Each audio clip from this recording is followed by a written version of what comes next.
Nous sommes le 10 avril 2017 et là je me dirige vers le premier jour de répétition avec Kerry James. Donc c'est un truc de fou parce qu'à l'époque où c'était compliqué, je l'écoutais tous les jours.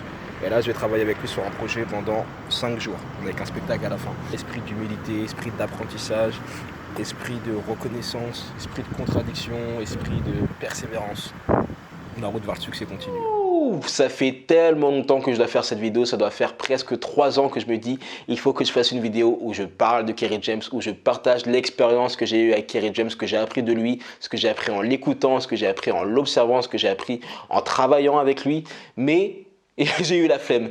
Là, le film Banlieusard est sorti il y a quelques jours sur Netflix, je me suis dit bon, allez, on fait d'une pierre deux coups, j'ai assisté aux événements qu'il y avait autour du film, on parle du film et on en profite pour parler de Kerry James. Donc c'est vraiment ce que je voudrais faire dans cette vidéo. Peut-être que ça pourrait t'inspirer, ce que j'ai appris de Kerry James, plus une analyse du film Banlieusard. C'est parti.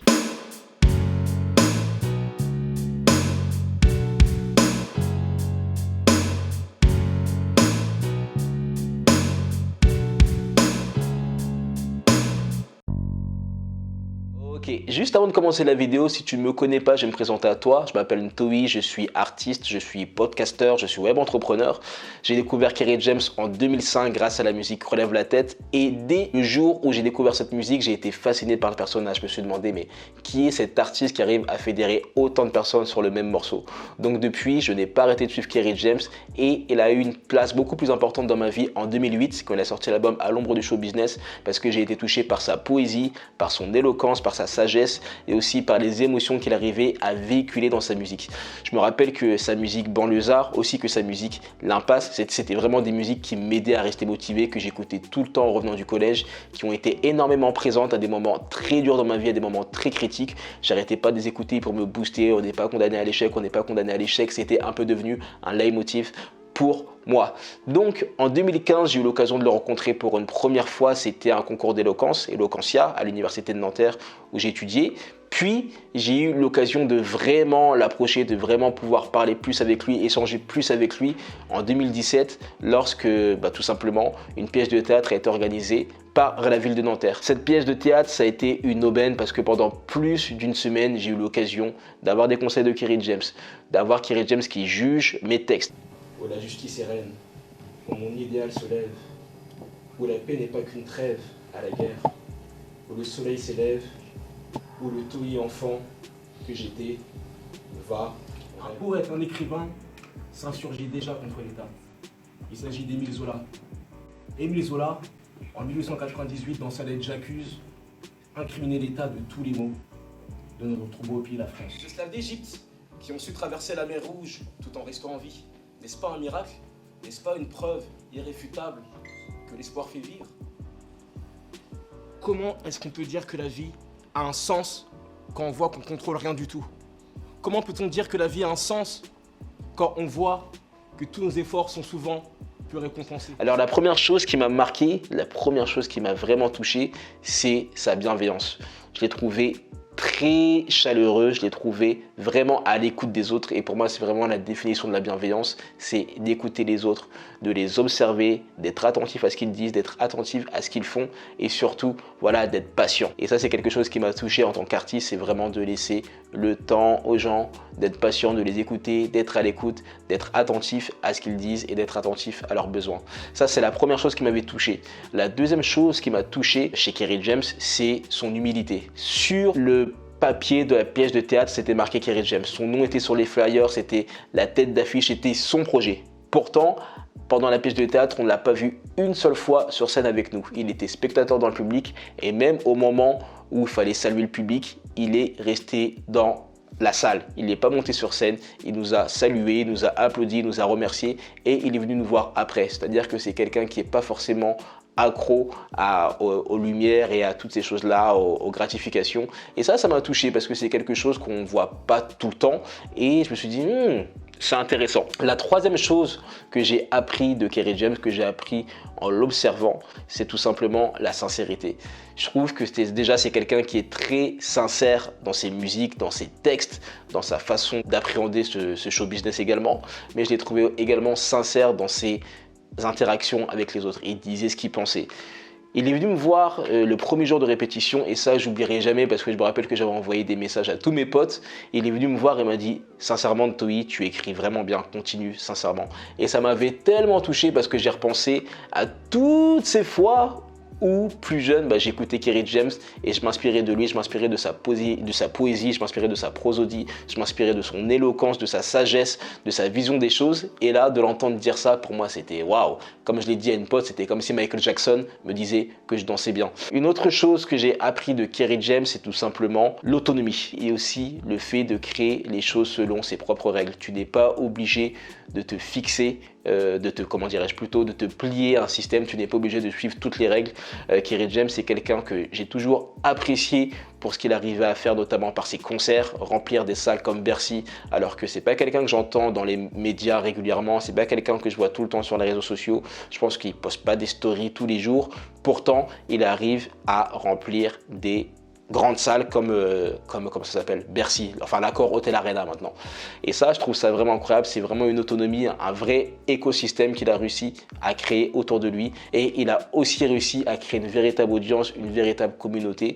Et ça, c'est quelque chose qui m'inspire vraiment, de réunir des gens sincèrement, de réunir des gens pour ce que tu es véritablement, pas pour un masque, pas pour quelque chose qui est imposé par une industrie, pas quelque chose qui est imposé par les tendances, mais juste parce que tu es. Ça, c'est vraiment quelque chose que j'ai appris en observant Kerry James, c'est l'intégrité, l'autonomie et le fait de créer ses propres règles.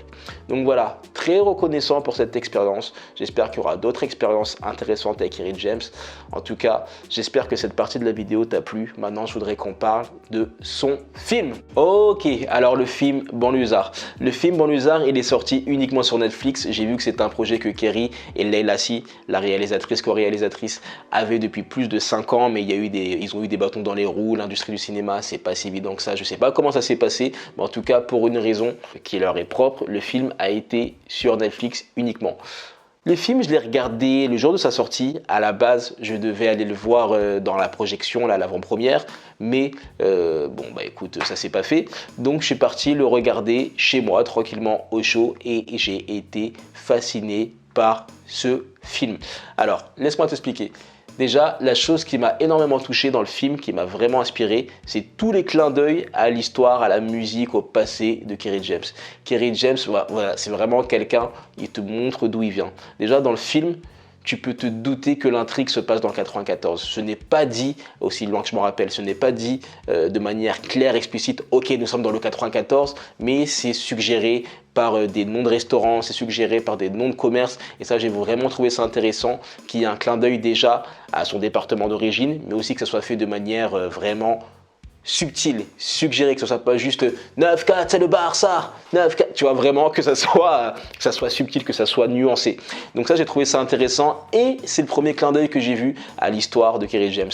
Le deuxième clin d'œil que j'ai vu, c'est toutes les personnes qui participent à ce film de manière directe ou indirecte. Déjà, il y a certains membres de la mafia Quinfri, tu as OGB, tu as aussi Juliette Fivet qui est une journaliste qui a fait notamment beaucoup d'introductions pour les morceaux de Kerry James, notamment dans son morceau Musique Nègre. Je pense qu'elle a aussi fait une introduction dans le morceau Pays de merde. C'est également quelqu'un qui a travaillé avec Kerry, qui a été sa manageuse, qui l'a interviewé plusieurs fois dans des émissions, dans des projets, qui est monté sur scène avec lui plusieurs fois. Et on l'entend au tout début du film. C'est la voix qu'on entend à la radio. C'est une voix qu'on reconnaît et ça, j'ai trouvé ça hyper intéressant, hyper smart, qu'il y ait un clin d'œil aussi subtil à l'histoire de Kerry James. Une autre chose que j'ai trouvé particulièrement intéressante dans ce film, c'est comment la musique de Kerry James a été exploitée. C'est-à-dire que, ils auraient pu juste mettre les morceaux comme ça, des bandes son ou des morceaux de Kerry James, mais non, les morceaux ont été réexploités, ils ont été arrangés au piano, il y a eu des morceaux qui ont été interprétés par le personnage principal en a cappella et j'ai trouvé que ça donnait encore plus de puissance au film, mais aussi à la musique de Kerry James. D'ailleurs, ça m'a beaucoup fait penser au film Purple Rain de Prince qui est sorti en 1984, dans lequel Prince justement mettait des versions inédites de ses morceaux, des morceaux a cappella, des morceaux en piano, des morceaux juste en instrumental. C'est vraiment quelque chose qui donne plus de puissance au film et aussi qui permet encore d'être rattaché à l'histoire de Kerry James. C'est encore un clin d'œil à son histoire et je trouve que ça a été particulièrement bien fait et ça rajoute du drame au film. Maintenant, je voudrais qu'on parle de l'histoire du film, du scénario. Alors, le scénario, il a été écrit par Kerry James et pour être honnête avec toi, je pensais connaître le dénouement du film. Je pensais savoir comment l'histoire allait se dérouler, mais je me suis complètement trompé. Une chose vraiment forte dans ce film, c'est l'intrigue. L'intrigue est maintenue, tu es tenu en haleine, tu ne sais pas comment les choses vont se passer, il y a des rebondissements, il y a des chutes, il y a de la tension, c'est vraiment un vrai thriller, c'est vraiment un thriller, il y a vraiment du suspense et rien que pour ça, ça mérite de revoir le film encore et encore et ça aurait même mérité une publication en roman ou la sortie d'un livre parce que je trouve vraiment qu'il y a de la chute, il y a vraiment une histoire, il y a vraiment un personnage principal avec ses démons, avec ses doutes, avec aussi une part sombre, même le personnage qui est interprété par Kerry James, bon, il joue un peu le rôle du méchant, un peu le rôle de la personne voilà, qui tape son petit frère. J'ai pas de spoiler le film, mais tu vois, tu peux penser que c'est le méchant, mais tu peux voir que voilà, qu'il a aussi une part de lumière. Enfin, c'est vraiment hyper nuancé. Et ça, c'est vraiment une chose que j'ai trouvé intéressante dans ce film, c'est que les choses sont hyper nuancées et qu'on montre qu'il y a une complexité dans la construction de chaque personnage. Chaque personnage n'est pas parfaitement gentil, chaque personnage n'est pas parfaitement méchant. Chaque personnage a un peu des deux. Et ça, j'ai vraiment trouvé ça smart, bien écrit. Et on peut le voir également dans le concours d'éloquence qu'il y a à la fin du film. Sans te faire de spoil ni rien du tout, le discours est nuancé. Tu vois, ce n'est pas vrai, ce n'est pas un discours manichéen où ben, vous êtes les méchants, nous sommes les gentils, vous êtes le mal, nous sommes le bien. Tu verras vraiment que les choses sont amenées avec intelligence, avec subtilité, avec contraste, avec mesure, avec balance. Donc, rien que l'histoire, elle est incroyable. Et maintenant, j'aimerais qu'on parle du casting du film. Alors, je ne sais pas comment ça s'est passé pour le choix des acteurs. Je ne sais pas si ce sont des acteurs de formation qui ont passé des auditions classiques, comme ça se fait pour tous les rôles de cinéma, ou si ce sont des acteurs qui ont été découverts un peu dans la rue de manière sauvage, s'il n'y a pas eu des castings sauvages. Parce que je me rappelle que Kerry James, à l'époque de la pièce de théâtre sur laquelle on bossait en 2017, il faisait déjà des repérages pour son projet de film. Il était déjà en train de regarder un peu des jeunes qui étaient avec nous dans le projet, de dire « Ah, lui, je le vois bien dans le rôle de tel et tout ».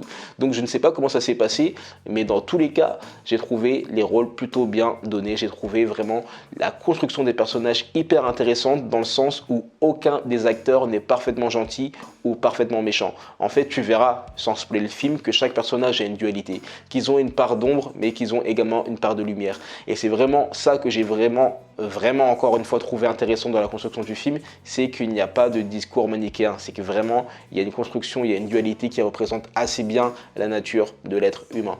En tout cas, ces acteurs, je pense qu'ils ont vraiment un très fort potentiel et qu'il va falloir compter sur eux dans le paysage français des prochaines années. Pour conclure sur ce film, mais aussi sur la carrière de Kerry James, la morale que je tire de tout ça, c'est que tu peux réussir en restant intègre, tu peux réussir en suivant tes propres règles, tu peux réussir en sortant des cases, tu n'es pas obligé de suivre des règles dictées par une industrie pour t'en sortir. Kerry James, il arrive à remplir des concerts dans des arénas alors qu'il passe pas forcément tous les jours en radio ou tout le temps en radio. Il a vraiment réussi à créer un écosystème hyper puissant. Moi, j'étais au concert là qu'il a fait juste avant la projection du film et j'ai été impressionné par le nombre de personnes qu'il a réussi à rassembler, par le nombre de personnes de tous les milieux qui écoutaient sa musique, qui connaissaient ses paroles par cœur, pour aussi la relation qu'il a soudée avec son équipe, pour les personnes qui font ses balances, pour son équipe de communication avec qui j'ai eu la chance de communiquer justement. Et il a vraiment réussi à faire ça, créer un écosystème autour de son message, autour de ses valeurs, autour de sa manière de travailler, de sa vision. Et ça, je trouve que c'est une vraie leçon pour nous tous. On peut réussir, on n'est pas condamné à l'échec. Merci Kerry, merci Leïla, à très vite.